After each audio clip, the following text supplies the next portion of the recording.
Welcome to Insight. Hi, I'm Hammer, and with me now is Megan Klaus from Aging and In-Home Services, and we're going to talk about just that. You have given us some great tricks, tips, information to help make getting older a little bit easier. Yes, that's what we like to do. And one of the things that I saw we're going to talk about today is actually helping take care of our caregivers. Correct. Yep. So sometimes aging and in-home services, the name can be a little bit misleading, but we also serve family caregivers and individuals with disabilities. Today, we're obviously talking about family caregivers.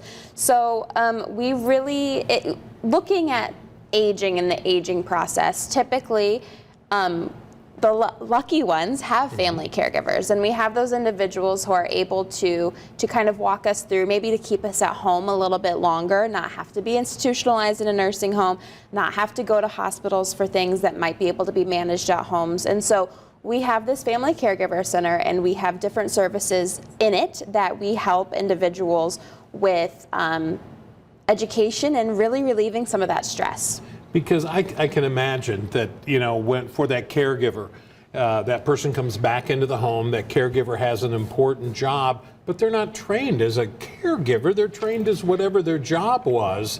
And I can imagine there is a fair amount of stress because it's a loved one's health. Absolutely. I think that, well, first of all, 1 in 3 of us, so if there was one more person sitting up here, one of us would be a family caregiver of some kind.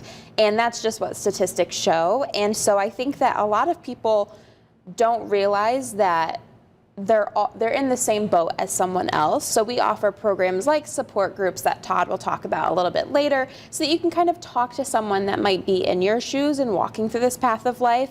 I've said it before that we are the experts. We do this every day, and sometimes, most of the time, people calling in, this is their first time dealing with an aging loved one or an being aging themselves. So we really are just there to help walk you through these new instances, and caregiving can really look different to everyone. I mean, sometimes it's just as simple as giving them a ride somewhere, but other times different care recipients have diagnoses that require help with toileting and bathing and laundry and things like that. And so time spent in the home looks different for every caregiver, and that's why we have the services available. I know with my mom, that was a marker. The bathroom was a marker of when I can't take care of myself this way, then I'm going to need help. And we spoke about those things way beforehand, so it wasn't a surprise to all involved when we ended up getting there. Right.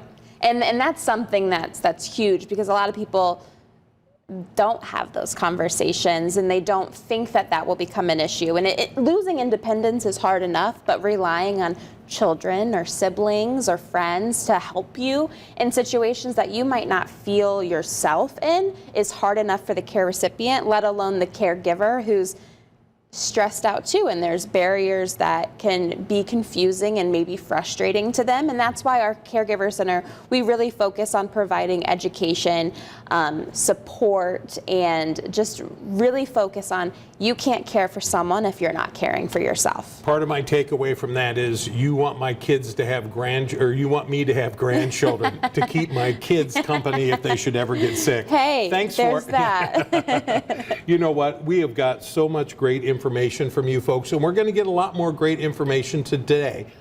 What are our main things we're going to talk about today throughout this? Absolutely. So we have a couple of services that we're going to talk about today. One of the new services, it's hospital to home. It's a new program that we're starting, and Bailey is going to talk about that. And then we also are talking about our family caregiver support groups that Todd's going to come on in a little bit and talk about those. Thank you so much, Megan. There is so much great information. Folks, you're not going through this alone. Talk to the people at Aging and In-Home Services. Keeping up with all that's happening there. You can text JOIN AIHS to 22828 to become a part of their monthly e-newsletter. It's great. And for other information, you can head to agingihs.org.